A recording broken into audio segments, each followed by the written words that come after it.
جیسا کہ آپ جانتے ہیں کہ کل کا جو میرا ٹاپک تھا کہ وہ خوش نصیب لوگ کون ہیں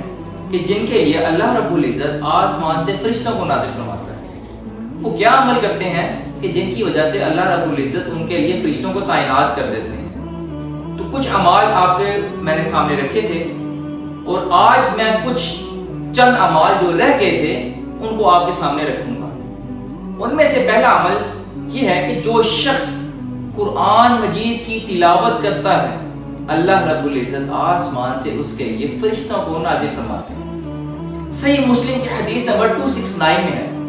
کہ رسول اللہ صلی اللہ علیہ وسلم نے فرمایا کہ ایک شخص سورہ کہف کی تلاوت کر رہا تھا۔ اس نے 2 لمبی رسیوں کے ساتھ اپنے گھوڑے کو باندھا اور سورہ کہف کی تلاوت شروع کر دی، اور وہ جس طرح کہف کی تلاوت کرتا جا رہا تھا ایک بادل قریب آتا جا رہا تھا اور اس بادل کو دیکھ کر اس کا گھوڑا بدکنے لگا، اور جس طرح وہ قرآن کی تلاوت کرتا جاتا سورہ کہف کی تلاوت کرتا جاتا وہ بادل قریب آتا اور گھوڑا زیادہ سے زیادہ بدکنے شروع کر دیتا۔ جب یہ ماجرا جناب محمد رسول اللہ صلی اللہ علیہ وسلم کو بیان کیا کہ اللہ یہ ماجرا کیا تھا؟ اے اللہ کے رسول، میں تلاوت سورہ کہف کی کرتا رہا اور اسی طرح بادل قریب آتا رہا اور میرا گھوڑا بدکتا رہا۔ تو رسول اللہ صلی اللہ علیہ وسلم نے فرمایا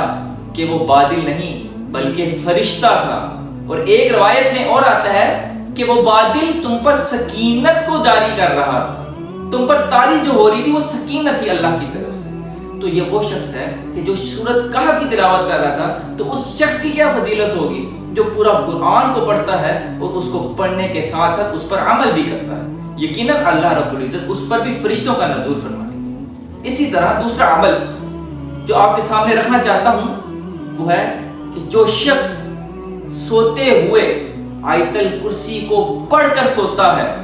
کہا کہ اللہ رب العزت کی طرف سے آسمان سے اس کے لیے فرشتہ نازل فرما دیا جاتا ہے۔ صحیح بخاری کی حدیث نمبر 5010 میں ہے کہ جناب ابو ہریرہ رضی اللہ تعالیٰ عنہ کو جناب محمد رسول اللہ صلی اللہ علیہ وسلم نے ایک کھجوروں کے باغ پر رکھوالی کے لیے کھڑا کیا۔ تو آپ ابو ہریرہ رضی اللہ تعالیٰ عنہ کو جب بھیجا تو وہ فرماتے ہیں کہ میں رات رکھوالی کر رہا تھا کہ ایک شخص آیا اور آ کر ادھر سے کھجوروں کو چوری کرنا شروع کیا۔ تو جب ابو ہریرہ رضی اللہ تعالیٰ عنہ نے ان کو پکڑا تو وہ رونے لگ گیا اور اپنے بیوی بچوں کا واسطہ دیا کہ میں آئندہ کے بعد چوری نہیں کروں گا، مجھے چھوڑ۔ حضرت ابو ہریرہ رضی اللہ تعالیٰ عنہ کو ان پر ترس آیا اور اس بندے کو چھوڑ دیا، اور فجر کے وقت جب حاضری ہوئی جناب محمد رسول اللہ صلی اللہ علیہ وسلم کے ہاں تو کہنے لگے اللہ کے رسول رات یہ ماجرا ہوا کہ اس طرح ایک شخص آیا اور اس نے مجھے اپنے بیوی بچوں کا واسطہ دیا اور مجھے اس پر ترس آیا اور میں نے اس کو چھوڑ دیا۔ تو رسول اللہ صلی اللہ علیہ وسلم نے کہا کہ وہ شخص کل دوبارہ آئے، اور حضرت ابو ہریرہ رضی اللہ تعالیٰ عنہ فرماتے ہیں کہ مجھے اتنا کامل یقین ہو گیا کہ وہ شخص ضرور آئے گا، کیونکہ وہ جناب محمد رسول اللہ صلی اللہ علیہ وسلم کے مبارک ہونٹوں سے الفاظ نکلے تھے کہ وہ شخص رات پھر آئے گا۔ تو مجھے اتنا یقین تھا، اگلی رات پھر آیا، اور جب دوبارہ کھجوریں چوری کرنے لگا تو ابو ہریرہ رضی اللہ تعالیٰ عنہ نے پھر اس کو پکڑ لیا، کہا کہ اب تو میں تمہیں جناب محمد رسول اللہ صلی اللہ علیہ وسلم کے ہاں ضرور پیش کروں گا۔ اور اسی وقت اس شخص نے دوبارہ اپنا اسی طرح معاملہ اختیار سامنے رکھا کہ میرے بیوی بچوں کا واسطہ دیا اور رونے لگ گیا۔ حضرت ابو ہریرہ رضی اللہ تعالیٰ عنہ کو پھر اس پر ترس آیا اور اس کو پھر چھوڑ دیا، اور جب اگلے دن دوبارہ جناب محمد رسول اللہ صلی اللہ علیہ وسلم کے ہاں حاضر ہوئے تو کہنے لگے اللہ کے رسول وہ آیا تھا، تو کہا کیا کیا تم نے؟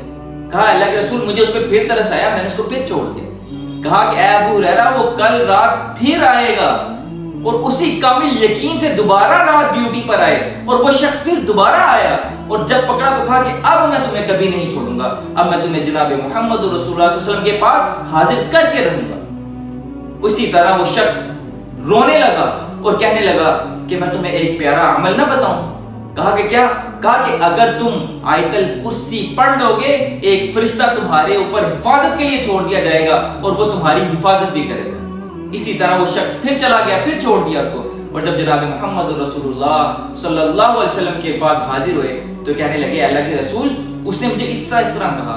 تو رسول اللہ صلی اللہ علیہ وسلم نے کہا ہے تو شیطان تھا لیکن بات سچی کر گیا۔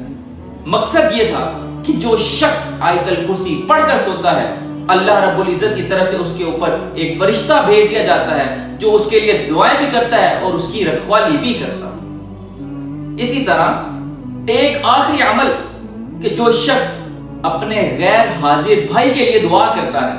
جو یہاں موجود نہیں ہے لیکن اس کے لیے دعائیں کرتا ہے کہ اللہ میرا فلاں بھائی کسی مصیبت میں ہے، یا اللہ اس کی مصیبت کو ٹال دے، یا اللہ میرا فلاں بھائی اسی غم میں مبتلا ہے اس کے غم کو دور کر دے، یا اللہ میرا فلاں بھائی مقروض میں جو ہے دبا ہوا ہے، یا اللہ اس کے قرض کی سبیل کی ادائیگی عطا فرما دے۔ یا جو شخص اپنے غیر حاضر بھائی کے لیے دعا کرتا ہے اللہ رب العزت اس کے لیے فرشتے بھی نازل کرتے ہیں، اور اللہ رب العزت رسول اللہ صلی اللہ علیہ وسلم نے فرمایا کہ وہ دعا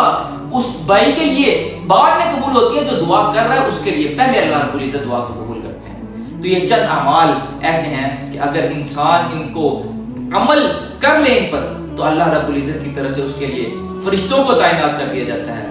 اللہ سے دعا ہے کہ اللہ ہمیں اس پر عمل کرنے کی توفیق عطا فرمائے۔ اللہ آپ سب کا حامی ناصر ہو۔ السلام علیکم ورحمۃ اللہ وبرکاتہ۔